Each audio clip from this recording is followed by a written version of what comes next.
Agenda 21 is pretty fucking scary. And Agenda 2030 now. Agenda 2030. Well, no, New and improved. these are two different things. They're both in effect. Well, it's building and improving on the one. Right. One is a short-term goal. One is a 21st century goal. Okay. So basically, one thing that we have to start is, as soon as you see the word civil society, you know that somebody wants to do harm to your person. You up the ass. So, civil society is one of the most dangerous words when you hear it coming out of the mouth of some mayor of Chicago. Yeah, a mayor of Chicago or something. You know, this is all this deep state shit that is this. This comes out of the Georgetown University. This comes out of the Johns Hopkins. This comes out of the State Department. This comes out of this alliance of these institutional oppressors who basically want to eviscerate what's left of the American spirit of the world, of various countries' spirit. They want to impose a all-encompassing world government. Yeah, basically civil society, the word civil society is used by the most dangerous criminals in the world. Okay, so basically when I first started noticing, I started identifying, what the hell is that?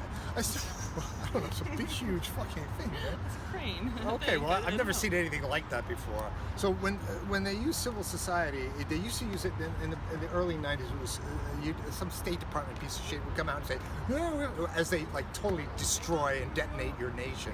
They used to say, oh, we want civil society, good governance, and rule of law. Those are the three that was, and then transparency they would stuff in there sometimes. So civil society, and then as soon as you heard those three words together, you said, that's the euphemisms of death. That's the death. That means they want to destroy your nation and enslave and subjugate your people, and they do it under. There's going to be some humanitarian bombing. Humanitarian bombing and responsibility to protect. Oh yeah, responsibility to protect. Protect you. We're gonna protect you right to death. Yeah. Okay, so now though, now in Black Lives Matter, they've gotten rid of the words "rule of law" because that's not. Yeah, can't have that when you're like supporting rioting and redistribution of wealth via the tried and true method of looting. I've got people like. I don't even want to go into it now, but I got this guy who's sending me and saying, "Oh yes, we have to just redistribute, take the money from the rich, give to the poor." And I basically support that. I can deal with that, but this is not what they're actually doing. It'll be taking the money from the former middle class now, lower middle class, and giving it to the poor. Okay, or giving it to the upper class. Redistribution of the wealthy from the poor to the rich. Reverse Robin Hood situation here is this has been the largest redistribution of wealth. The whole pandemic situation has been the largest redistribution of wealth from the people to the billionaires, and that wealth ain't coming back. The largest migration of wealth from the poor to the rich. Okay, it has occurred these last 4 months. Yes. Okay, so as long as everybody knows that. So now the Agenda 2030, which is the United Nations plan. And they get these fucking people like Tedros and all these fucking criminals, right? Because all they get, the billionaires said, it's really easy. All we do is get a person in there with black skin. We'll pay him all the money, and that person will do all the dirty work under the name of environmentalism and gender equality. That's what they said. Yeah, they hide behind these token individuals, and these people, I don't know what happened to them in their childhood that makes them so willing to sell their people out. No, nothing happened in the childhood. That something happened when the dollar bills. Yeah, but if you're basically consigning your entire people to like huge amounts of suffering and death. Oh, anybody will do it. Humans will eat their young if the price is right. We're finding that. Yeah, that's true. And anybody will become an agent of Israel. Like, for example, look, everybody works for Israel because they just get paid them off. And I'm saying that you give 200 million, and this is why I'm saying that Black Lives Matter is like, oh yes, we have to stand with Israel as the oppressed people. No. Israel's not oppressed, dumb fucks. The opposite. Yeah, that's repulsive to actually have that as one of their positions is like, Black Lives Matter stands with Israel. No. Sorry. Stands with Israel on people's necks. What? Yeah. If you give anybody, the most oppressed black life, $300 million, $400 million, Israel's gonna give David Duke $200 million, and he's gonna have a yarmulke on going Haba Nagila.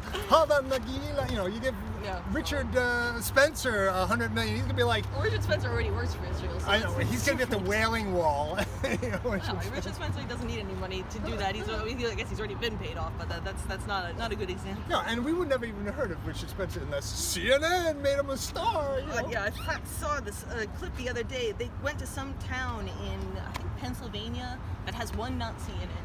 And they pulled up the satellite shots outside his house. This is, whoa, look at this. Hate comes to small town Pennsylvania. And they're going around interviewing his neighbors. Like, how does it feel to have a Nazi in your town? They're like, well, you know, it doesn't really represent us. And by the way, what are you doing here exactly? Like, this is one guy. But that part never makes it to the broadcast. Oh, by the way, we set up a camera to do a filming here. And some fucking guy comes over and says, you can't have a tripod. I said, oh, we work for the mayor. And he said, oh, okay. So that's all it takes. Well, worse than that, this whole park is now a police state. There's checkpoints. You can't go in. They look in your bag. There's like, they block off entrances because, there's no logical reason why they would block off entrances. But this is, of course, the same park that made national news for having these circles drawn on the thing, which are sort of still there, but it seems to be I saw it. Yeah.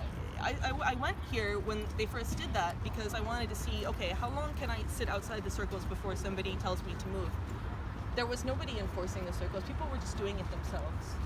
That was the scariest part. The cameras. That was the scariest part. One of the things that they have to about when you read, because there's a couple kinds of people. There are the kinds of people like us who take the time to engage in the world, to engage in the issues, and to care about what the fuck is going on, right?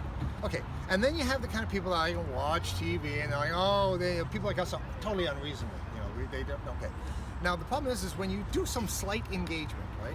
When you just take a look at what's going on, and you start to read it, it's not that hard. It's all out there in the open, man. Yeah, they've been very, very obvious, very, very obvious, and yet people still don't they don't pay attention. And so if you take some time, I urge people to go to the UN and document and just type in UN, what is it called? Agenda 2030, and then also Agenda 21. Right? Familiarize yourself with what it is. Yeah, because it uses warm, fuzzy language to deliver a really chilling and dystopian future in which basically they try to say, oh, well, we're going to end poverty, and the unwritten subtext is by ending poor people. Yeah. We're going to end poverty by ending impoverished people. Yeah. There's just too many of them, and we can't solve the problem, so we just have to get rid of them. Vaccinate, that'll help. But the other thing is that that they like about to speak to that about the warm fuzzy language. They'll use in the opening paragraphs of this thing. They have all the buzzwords like gender equality, so like sustainability. Buzzword city. Yeah. Yes. If you want to let's put it this way. If you want to if you're a banking dynasty and you want to destroy a civilization and steal all its money, the easiest way to do that is through sustainability and environmentalism, gender friendliness and stuff.